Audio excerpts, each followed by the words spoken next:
SMQBs, this is episode 197. Milk, let's start with you this week, because after this, we may not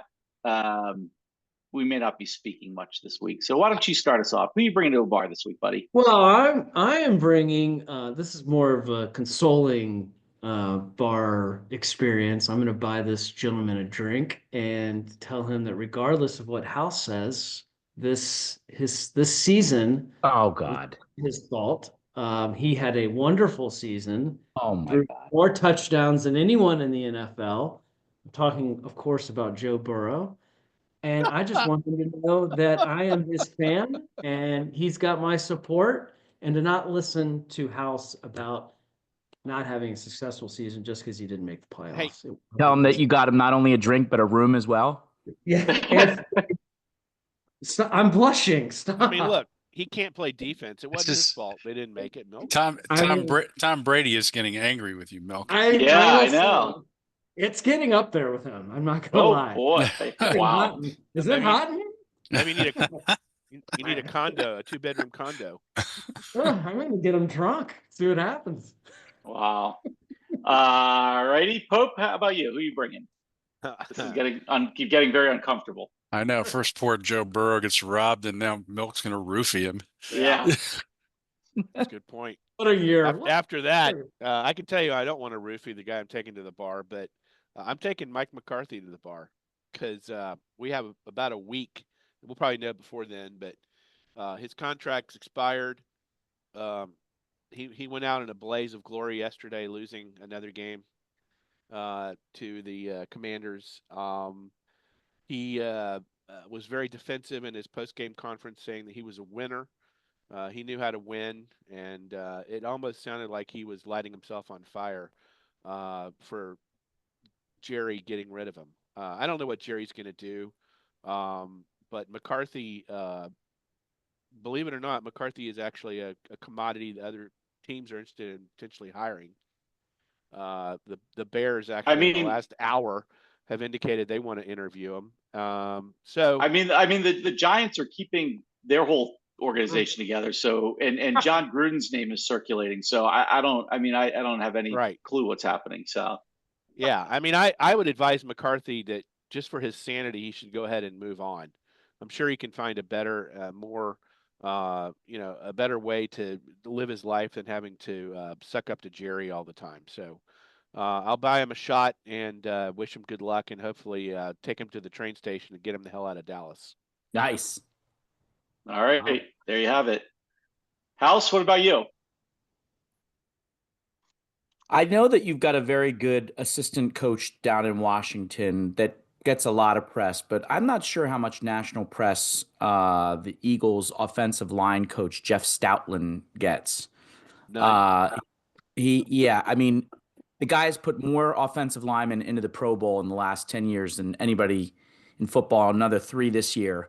I'm taking Jeff Stoutland to the bar because our playoff hopes rest on our offensive line.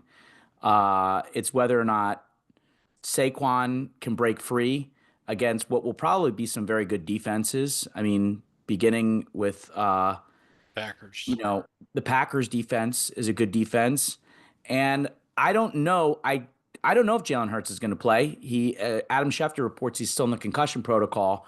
If he does play, I don't think he's going to be 100%. And if he's not 100%, he's going to need max protection. So Jeff Stoutland, all the drinks are on me. Please have a stout offensive line for this weekend's game against the Packers, please. Rooster, what about you? Well, you guys will probably recall that last year the Cleveland Cavaliers had a super talented roster, which the year before looked like was going to go deep into the playoffs, and they were soft. They're a soft team, and then they got bounced early. This year they have the same exact roster, and they're 1-2 in the league in terms of best record. They're 31-4, and the only difference is new head coach Kenny Atkinson. So I'm going to take Kenny Atkinson to the bar and ask him to share with me the secret sauce. What did he do to turn that team around? All right. So I'm going to go off of away from football too. because we're going to talk enough about it. But I'm going to bring and I'll stick with some of the homerism that we have on this podcast. No, I mean, really? yeah. But I'm going to bring Ed Cooley, the Georgetown coach, because Cooley got a lot of grief last year in year one at Georgetown, where he was not very successful. And right now he's got the team 10-2 and 3-0 in the Big East for the first time since I think 2012, maybe is the last time Georgetown was 3-0.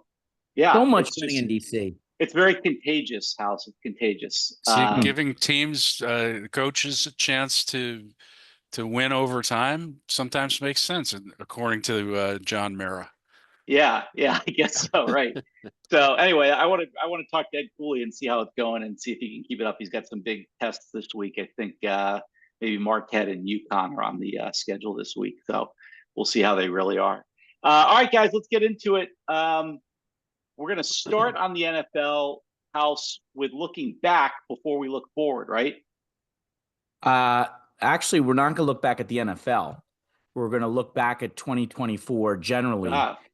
I mean, the NFL dominated a lot of 2024. That's what I'm looking back at. So sorry. Yes. Yeah. Well, you had a lot happen in 2024 in Washington, but 2024, we didn't get our chance as a pod to look back at the year end. So happy New Year to all of our listeners. Thank you for sticking with us throughout 2024. If you're new on board, welcome to us in 2025. We've got some special things ahead, but it's always fun when we go roundtable amongst us and look back at some of the things that really, really stood out as the most memorable moments, the most memorable games, maybe the most memorable player. I have a couple on my list, but I'll hold my powder dry. Pope, do you want to get us kicked off with what really stood out to you in the sports world 2024? What takes the cake? Yeah, so I think we were talking about player moment game. Yeah. I think, to me, the moment was Freddie Freeman. I mean, and I'm probably going to step on other toes here, but Freddie Freeman's Game 1 walk-off grand slam in the World Series, shades of Kirk Gibson, beginning. Most important part of that World Series was getting Game 1, and it put him on the trajectory to win. It was. I remember we're all texting and we just couldn't. We were all in shock. It was a great moment. To me, that was kind of the moment of the year. Freddie, had his own health issues, and so it was very similar to Gibson. Far as a player, I would say Caitlin Clark. The Caitlin Clark phenomenon is something that we have talked about extensively on the pod, and her ability to sell out NBA arenas as a rookie for the WNBA and lead her team to the playoffs, in addition to what else she did in college in revolutionizing women's basketball. I think, to me, that's kind of the player of the year. And then the game of the year, to me, was Super Bowl. I mean, overtime, high drama. Chiefs go back to back. Got to have a field goal just to send it to OT. 4th and 1, Mahomes comes through in overtime, and they come back after the San Francisco field goal and they get a touchdown, a walk-off touchdown. So that's it for me. And I guess secondary to that was the Paris Olympics. I loved every minute of that. Enjoyed every 4 years I get sucked into the Olympics, and I don't think I'm going to. But this year, I really enjoyed Paris, especially the U.S. team with Simone Biles getting 3 golds, and our track and field men's and women's team were fun to watch. So that's my 2024 thoughts. Amazing. Awesome. Milk, run it back, 2024. He what just happened? stole like all of mine, but I will say, first of all, this happened yesterday, so I guess it's technically 2025. But seeing Mike Evans tie Jerry Rice, 2025. 2025. That's a 2024 thing. Come on, extension. Come on. He did it all season. That was a really cool moment, and it happened on the last play of the game when he needed 5 yards. And I'm sorry, I know that happened in 2025, but I'm putting it as 2024. I was going to say the same thing about the Olympics. Like, I thought I rarely I've sort of lost interest almost in the last few years in the Olympics, but I felt like Paris, they did a really good job this year. And Scheffler winning the gold, that moment, especially during the national anthem when he started crying, that moment stood out for me. Just a really cool experience. I thought the Super Bowl was great. Just a series that sort of culminated obviously last night. The NFC, the Lions and Vikings going back and forth was really neat. That first game they played actually this year was awesome. Last night wasn't as great, but yeah, no, I mean that I had Freddie Freeman as well. Thanks, Pope. You stole it from me, but that was an iconic It was moment. obvious. Yes. So those are mine. Rooster, what you got? I've got as my favorite game of 2024 the April 8th UConn repeat championship victory over Purdue, 75-60. That's a good one. Look out for the three-peat, Ass baby. kicking. My favorite event, although I'm kind of lukewarm on it, is the Yankees finally returning to the World Series. But when you're a Yankee, losing the World Series is really not a high point. You should just be happy you got there finally. You It's been a finally little got while. there, but it's really not the same. Oh, My person of the year for 2024 is the same as Sports Illustrated Sports Person of the Year. Does anyone know who that is? Is it Caitlin? Otani? Simone Biles. Okay. Oh, Yeah. okay. Amazing job for the country at the Olympics, especially given what she had come back from with all of her mental health struggles for a while there before that. Really proud of her and am in awe of her achievements. yeah. There's nothing more All right. stressful. It was a good one. This game.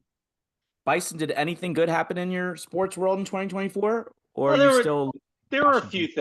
few things. But I think one big story, and you guys took a couple of them, talked about them, but one big story was Lewis Hamilton leaving Mercedes. That announcement came out in February to go to Ferrari, perhaps one of the most dominant teams in any sport over a period of time. And it's like the quarterback just decides, I'm going to go somewhere else. Right in the middle of it. Now, granted, they'd slid off a little bit, but still the breakup of Lewis and Mercedes, I think, was a pretty big story this year. Look, I can't. Favorite player, I think what Ovechkin is doing on any level, as a Caps fan or not, is just really remarkable right now. I mean, he was on an unbelievable streak, chasing the Gretzky goal record. He breaks his damn leg at age 39 and comes back, and he scored in 5 out of 6 games. I mean, he's 23 goals away. I don't think anybody thought this season was a possibility at all for breaking the record. Everyone was looking at getting their tickets to early next season, and he's going to break that record this year. It's pretty remarkable what he's done. And then moment, I mean, there's I gotta say it's Commanders, and it's not just one moment. I mean, the number of walk-off wins this team has had this year is really pretty bananas. They walked off the New York Giants in Week 3 on a field goal at the last second to end that game. They walked off the Chicago Bears on a Hail Mary, 52-yard Hail Mary into the end zone. They walked off the New Orleans Saints when they broke up a 2-point conversion with no time on the clock. They beat the Eagles with 6 seconds left on the clock with a touchdown. They beat the Falcons in overtime. And then they beat the Cowboys yesterday with 3 seconds left on the clock. I mean, that's bananas, Well, right? I think especially with a rookie quarterback. I don't even think I'm going to go to the game Sunday. Why? You shouldn't. You're doing. Just go. Just show up for the last. Yuck it up all you want, but that's a season. Go to the bar for the first 3 quarters. That's a season, man. That's wild. So those are good ones. It's like the opposite of the Bears. Yeah. My moment is a collective moment in 2024. 2024 for me was the year of the earth-shattering retirements. Between Nick Saban and Bill Belichick, and even a guy like Jurgen Klopp on Liverpool. I mean, some of those are the biggest and most accomplished. I mean, just start with Saban and Belichick. I mean, the most accomplished football coaches in history, both walking away from it. Now, who knows whether or not they'll return, but those were pretty earth-shattering moments of 2024. Um, I thought the game of the year, everyone expected uh, the USA to just walk away and dominate as always Mm, in the gold medal game, Yep. and they were a good one.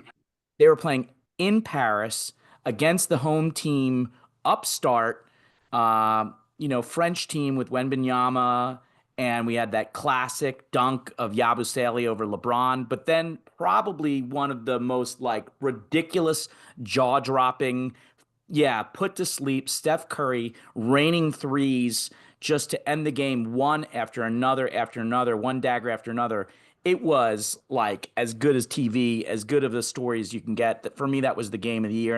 And the player, this guy behind me, I'm not Mr. I joke a lot about whether golf has lost its luster, but what Scottie did in the Masters last year, the guy went to jail for God's sake.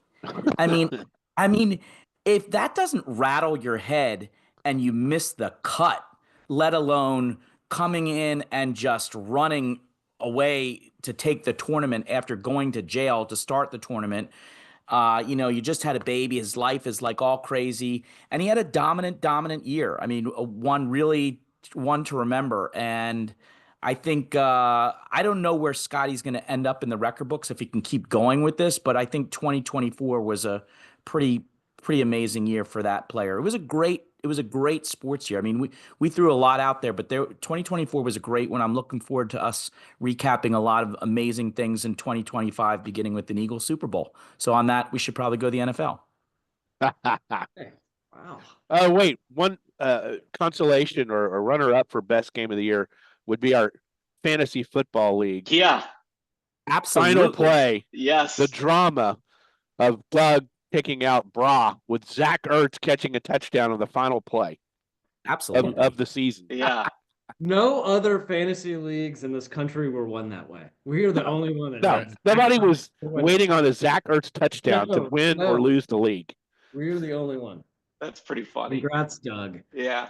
That is pretty unreal. All right, Rooster, let's jump into the NFL playoffs. You and Pope are innocent bystanders here, so maybe Right. you guys can Well, take us before through this a little bit. we get to the teams that are in, let's talk about how at least one team was left out. Zach Taylor, the head coach of the Cincinnati Bengals, has asked the league to investigate the Chiefs for basically lying down and allowing the Broncos to beat them because allegedly the Chiefs are afraid to play the Bengals. That's not the first time that's happened. Come on. Well, I know it's not, but my The point Eagles is did it 2 years ago. my point is this: if you juxtapose what the Chiefs did, which was basically if they could have conceded that game, they would have, with how the Lions played the Vikings, and my main man Dan Campbell, head coach. Oh, you're main man now. My question to you guys is this: do you think it's better going into the playoffs to put out a stinker like the Chiefs did, or to go balls to the wall like the Lions did? Well, there's a difference, right? Well, I understand the difference. There was something on the line for the Lions and not for the Chiefs, but I think that mentally it is not a good thing to go into the playoffs having performed like ass in your last game. Another comparison would be the Rams. I mean, they laid down. They didn't lay down, but they didn't start their the best players. They could have had the third seed versus the fourth seed. So I think it's an interesting topic because I was thinking about bringing Sean McVay to the bar, and maybe even a little Dan Quinn, because these guys pulled.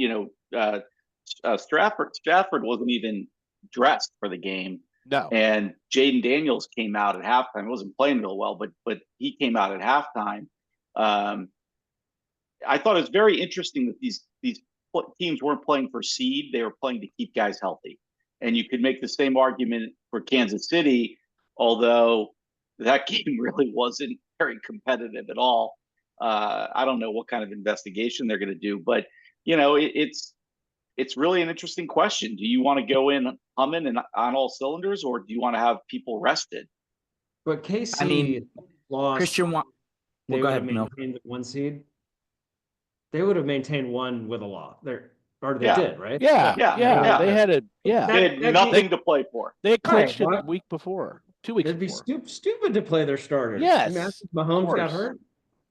I Jesus. say to Zach Taylor, play better Look. weeks 1 through 16. Yeah. I agree with that, and I'm gonna fucking his punch name him. will be mentioned later. Yeah. The only thing is, the Kansas City's second team looked like they weren't trying at all. The effort was poor, and They I think got that's behind and then they just kind of threw it in. I mean, this is the NFL. Teams take every little advantage they can get anywhere during the season at all. And if you've played yourself into a position where it doesn't matter if you win or lose the last game of the season, and you're going to keep a bye and have the 1 seed, and you want to lay down and let another team, get in over someone else, I don't have a problem with the Rams with McVay at all, because he's got an older quarterback who's beaten up. He's got his best wide receiver has been out with knee injuries all year, and Caden, is that his name? Kyron Williams, their running back. Dude needs a rest. He just does. They ran him like a mule this year, so I don't have a problem with that. But the Chiefs' effort was kind of laughable against Denver. It just was. It was an embarrassment to the league, I thought. Anyway, so going in, it looks, the NFC is way more balanced in this playoffs than the AFC, in my opinion. Some of the seeds in the AFC were as a result of early season wins, and right now there are 2 teams in the AFC with pretty decent seeds that anybody would love to play, that they're not playing like playoff teams. And I'm talking about the Texans and the Steelers. Yep. I mean, to me, the Los Angeles Chargers, who have gotten into the playoffs for the first time in many years, practically have a bye playing the Texans, the way both teams are playing right now. The Texans are horrible. They're going down fast. And Pittsburgh's performance in the last 5 games offensively has just sucked. They're offensively inept. And you see it with the effort put out by Pickens. He's barely trying to catch the ball anymore. And Russell Wilson, man, that just has to go. He's just not the answer there. Oh, So him. you got him. you got the Chargers. The Chargers should clearly smoke the Texans and go on to play Kansas City. And Baltimore should destroy the Steelers, although the Steelers always play them tough. That's always a tough game. Denver, on the other hand, as the 7th seed, is playing well at the end of the year. And if I were the Bills, I wouldn't be too thrilled about having Denver as my 7th seed opponent, particularly since the Bills' defense sucks. Their receivers are hurt and mediocre. Josh Allen can't be Superman every single game, and they're going to need him to be against any one of these teams. On the NFC side, House, good news for you.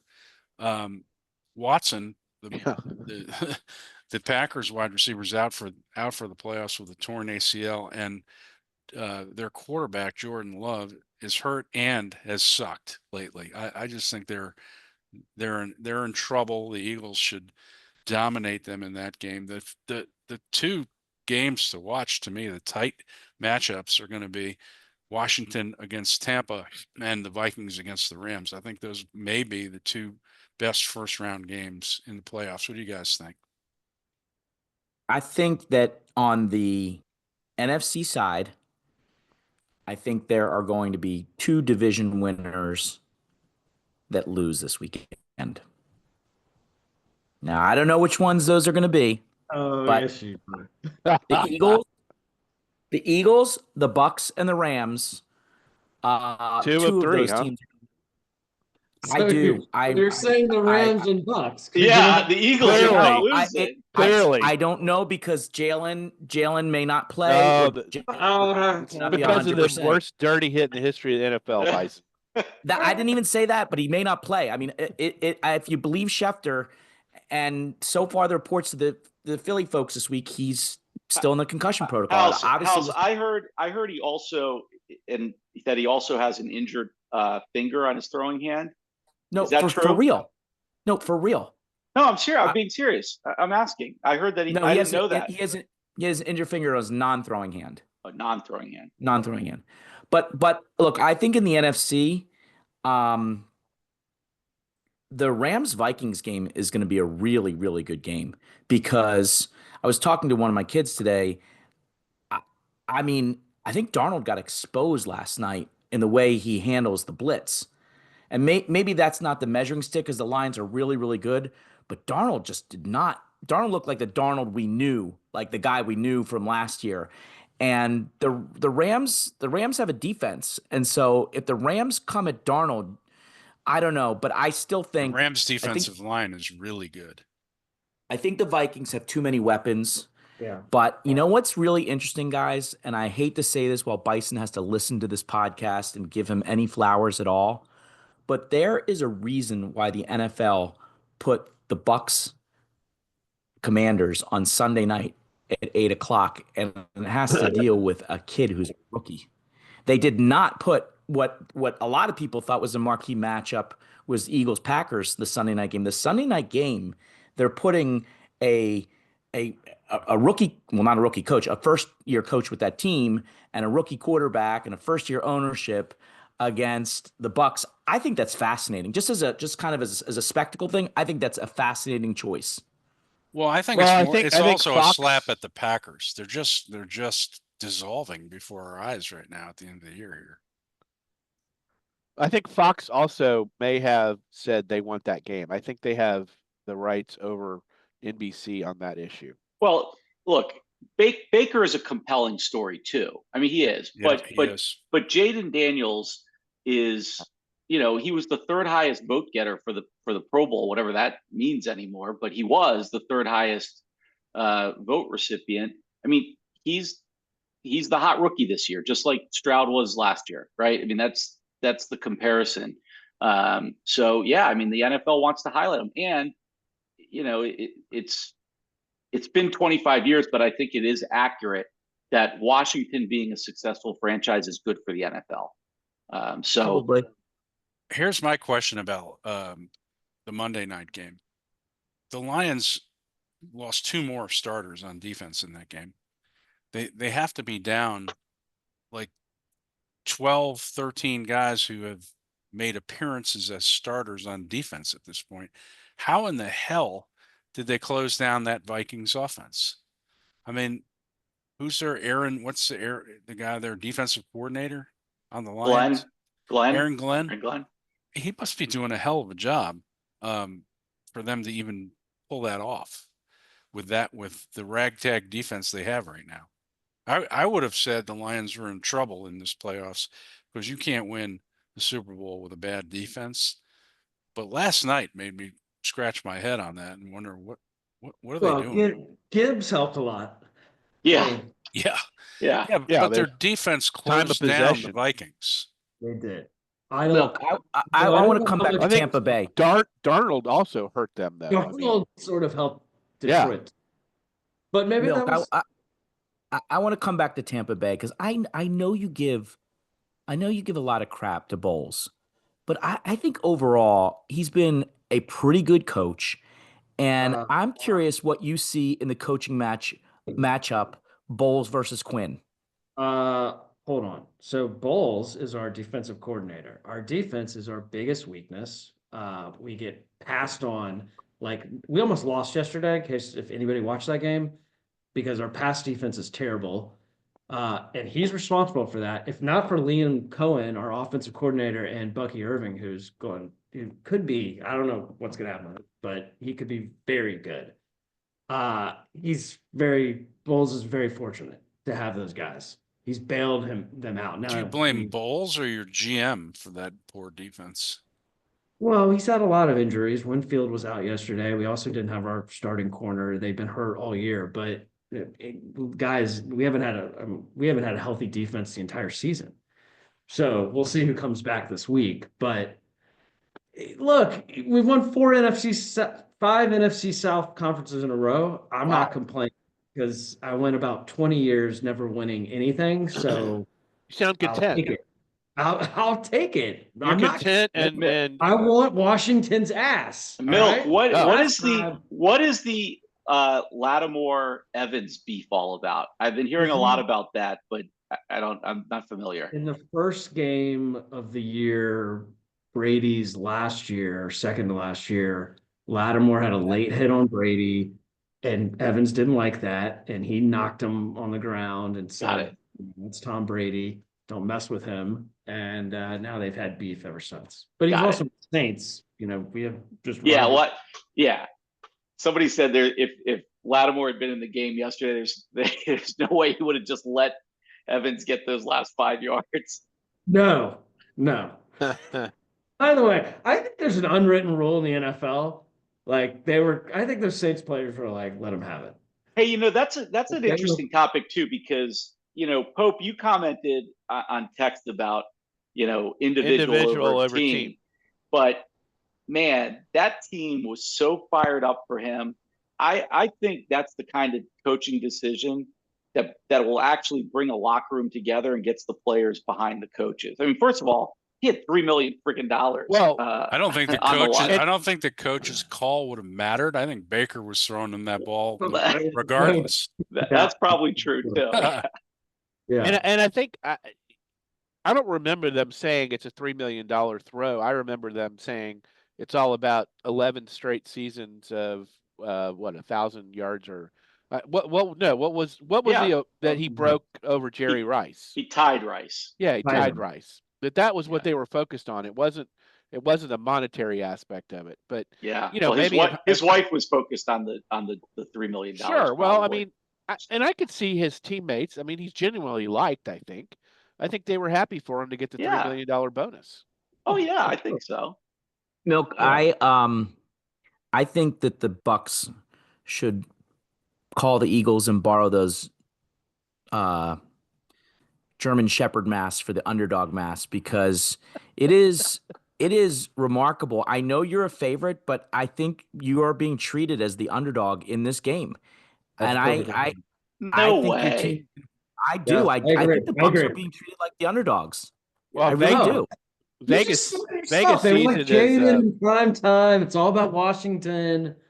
Hey, I think Baker's a compelling story in the NFL too. I think people like watching Baker play. I like watching him play. I like watching Bucky play. Bucky's outstanding. By the way, House, the last time Washington played in Tampa, I know what happened with you and Jalen. They tried to kill our quarterback and almost did. So I know what you're going through. Yes. Coach Sims almost died. Oh, yes.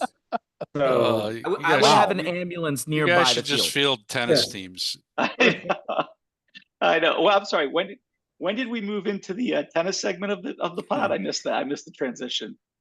I guess we're missing, to Rooster's earlier point, although I'm a little bummed that we won't see the high-powered Bengals. I think other than that, we really have a lineup for a great playoffs between all the teams that are in it.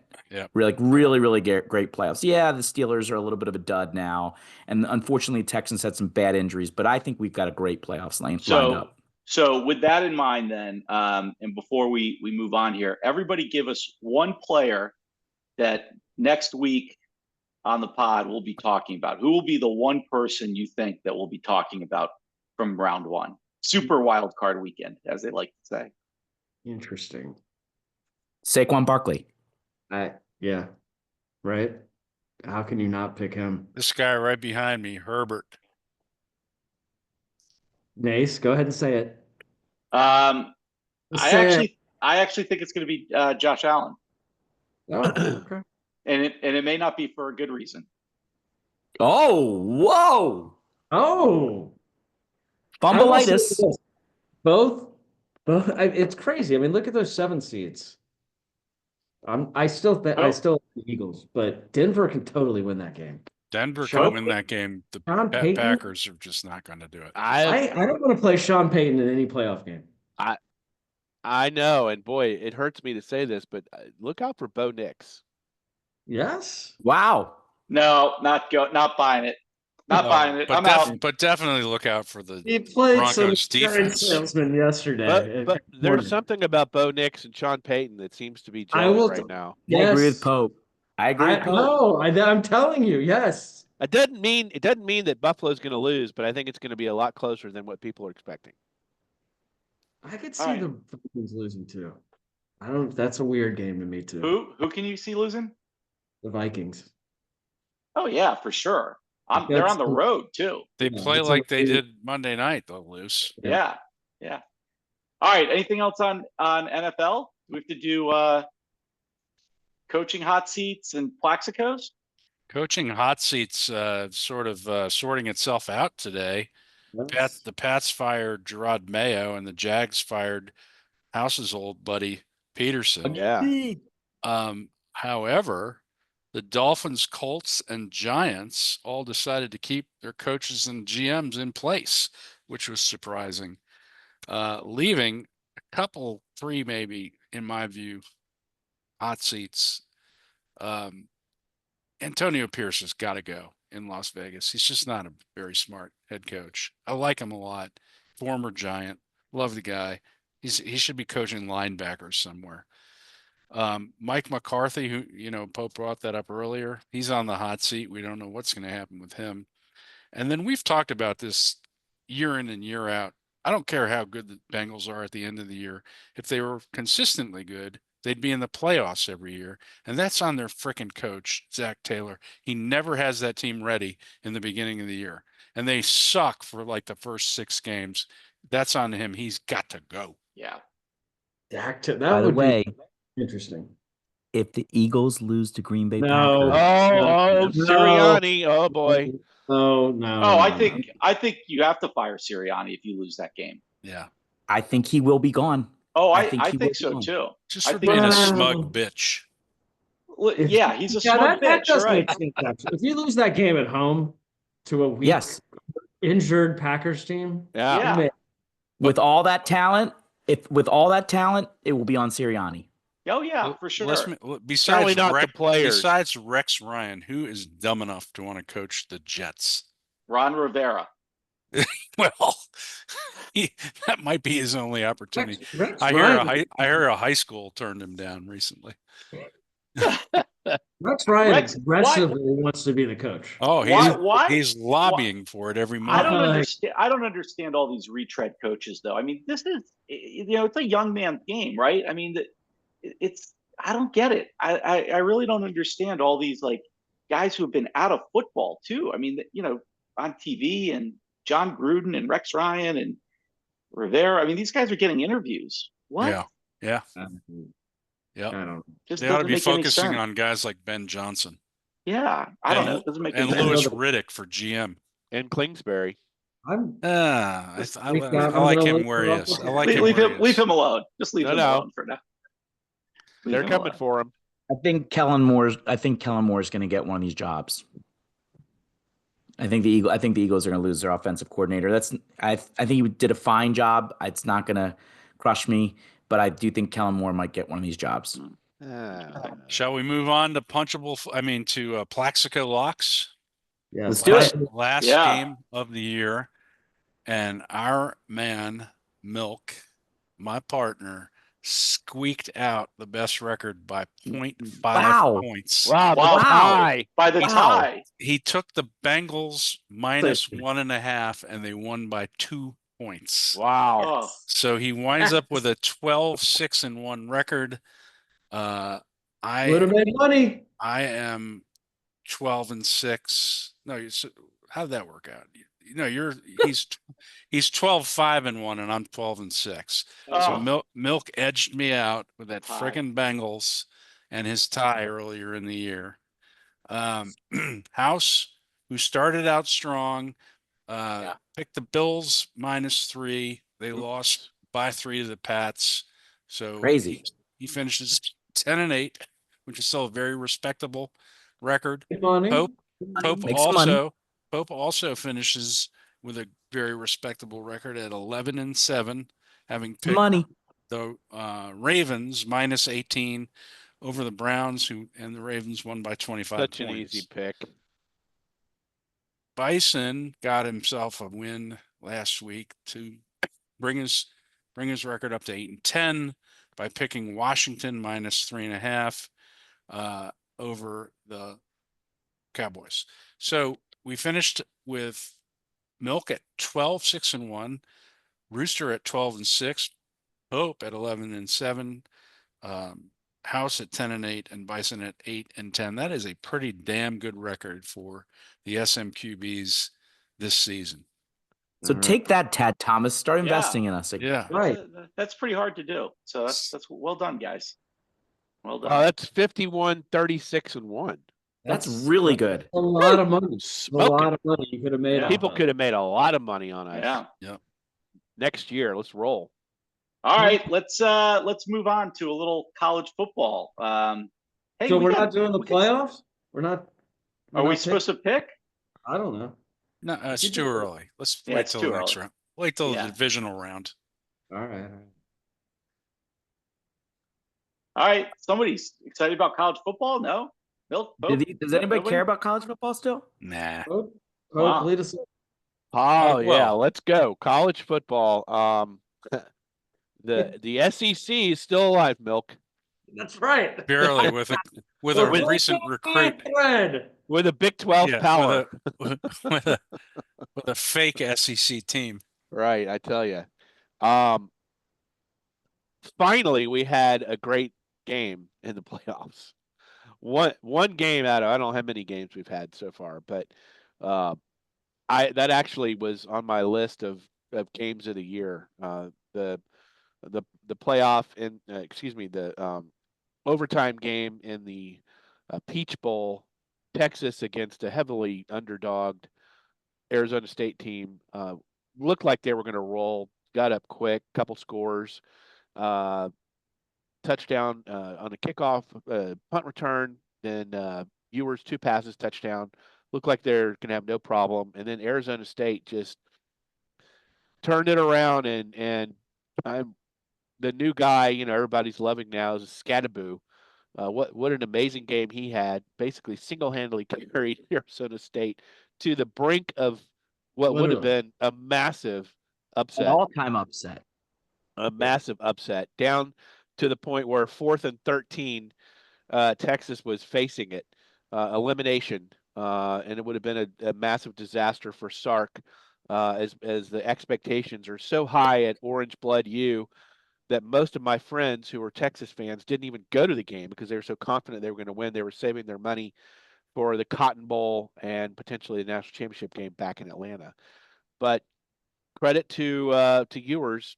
4th and 13. I don't know why the fuck Arizona State didn't defend and get somebody between him and the goal line, but they completed a pass, went to second overtime, got quick score in the second overtime, and then intercepted Arizona State. So Texas survive and advance. That's what it's about in college basketball.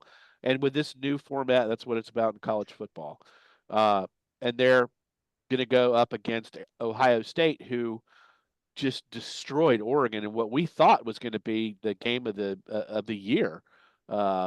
Potentially the best game in the entire playoffs was the Oregon Ohio State rematch, and Ohio State just did everything right, and Oregon could do nothing wrong. Ohio State dominated in a way that we hadn't seen 2 back-to-back dominating games like Ohio State done against Tennessee and Oregon. I'm not sure about that. I'm not sure I agree we haven't seen that. Well, I think Notre Dame has looked pretty good in their 2 games.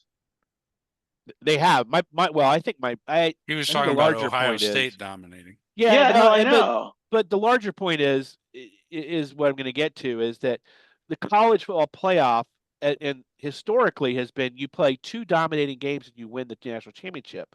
But we haven't seen a scenario where now, can Ohio State, can Notre Dame, Penn State, can they continue to play 2, 3, 4 dominating games in a row? I mean, is Ohio State due for a letdown? It's hard to play that many really tough, good opponent dominating games in a row. And that's why I think Texas has a good chance. They did not play a great game against Arizona State. But that they have a good chance to win against Ohio State. First of all, it's going to be like a home game for them. Cotton Bowl, weather notwithstanding, it's going to be like 80-20 for Texas because everybody wants to go, the Cotton Bowl to see Texas play. Ohio The State though, Pope is Yeah. this game right here shows, at least to me, the pros and cons of this whole playoff system is that we've never seen, like in the NFL, these hot teams, right? Like lower seeds, of course I'm thinking about my Bucks, a 5th seed going on a run and winning the Super Bowl. Like we've never had that. And here you have Ohio State who's surprising everybody and is going on this massive run and could potentially go into the champion. And they never would have had a chance until this year. Right. Yeah. Yeah. They would have been out. They wouldn't even made it. But damn it, if Oregon didn't get screwed, because they shouldn't have been playing Ohio State. And the Right. seeding screwed up, and that pisses me off. They are not an 8 seed, and Oregon should have been playing a Boise State or somebody like that in the second round. Arizona They were State. defeated, Yeah. and they've got to get that right. They got to change that next year and make it the best teams, not this bullshit. Talk about your blue bloods though, right? I mean, this is a blue blood Final Four for college football. Yeah, it sure is. Yeah. Yes, it is. It's not a modern. It is Pope. This is as blue blood as it gets. Country Nobody wants cares about a Alabama. non-SEC Nobody championship cares game. about Alabama. Look, Penn State hasn't been here since Joe Pa. I mean, they have not been on the big stage like this. Ohio State, yes, but they haven't been since Zeke Elliott and they beat Oregon in the college football playoff in Dallas. What I'm saying is you have these Big Ten teams that have been milk. Historically, they get blown out by the SEC teams in the semifinals or the final of the college football playoff. So yeah, they're blue blood, but they're old blue blood. They're old. And Texas, same way. Isn't that what blue blood is? Yeah, historically long, dominant. Yeah, but you have to have some always record there. of. You have to have some record of recent domination to be a blue blood. You can't just go away and then show I up. think when you have 100,000 seat stadium and $100 million coming into your program, you're kind of a blue blood. But I will say this, that what I said before the college football playoff started, particularly as it related to Notre Dame and Penn State, these are teams that perennially either just flopped at the end, or if they got into what was the BCS, they were just overmatched. They needed the system that was set up here to get the engine revved.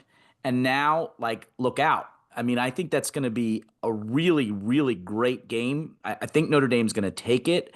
But Penn State's got a very good defense. And if their running backs are going and Drew Allar is on, they can absolutely take them down. I do think that the winner of Notre Dame, I know Bison likes Notre Dame a lot this playoff run, but I do think the winner of that is going to be the bridesmaid here to the CFP. I think your Ohio State Texas winner is going to win it all, but I still think that's going to be the Notre Dame.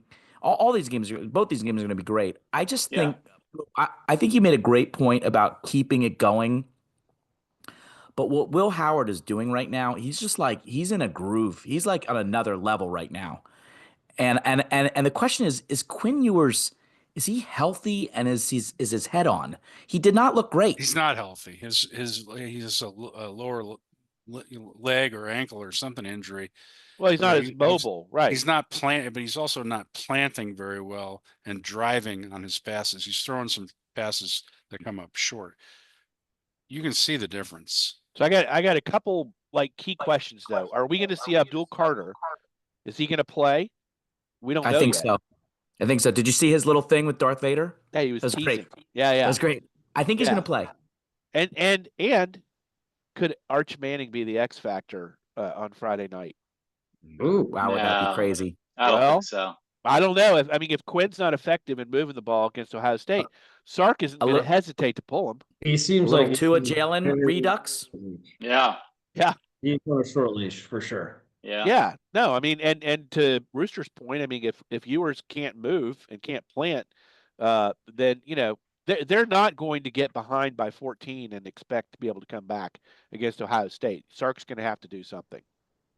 Yeah. I think yours is hurt, and it's really killed his draft position to the point where he probably should transfer to another team and play another year, make a bunch of money in college one more year, and Being then offered come $6 out million next allegedly. year. Yeah, right. Yeah. Yeah. Yeah. I mean, If he has a healthy year and lights it up next year, he's a high pick, just like he was talked about being earlier this year, until he hurt himself and started to play inconsistently. All right. Anything else on college football? Nope. Who's got a punch? I have like a left-right slap. Milk slap. We didn't really cover it, but the two successive firings, the way the Sacramento Kings fired Mike Brown and the way the New England Patriots handled Gerard Mayo, I think are just really crappy. It's a really, really crappy side of sports. Mike Brown had just finished a game and had already given a press conference and everything. And they basically told him before getting on a plane that he was going to be continuing as a coach of the Sacramento Kings. It was a really, really horrible way to handle. Yeah, they don't have they haven't met the expectations as last year, but that was horrendous. And what they did with Gerard Mayo was just a joke. I mean, maybe they've got somebody lined up waiting in the wings, and maybe that's what it's about. But I don't know if you saw Gronk before he got cut off. But Yeah. I mean, that was just they gave him a rookie quarterback and a very young team. He's a first-year coach, and that's all you're going to give him, a 1-year leash.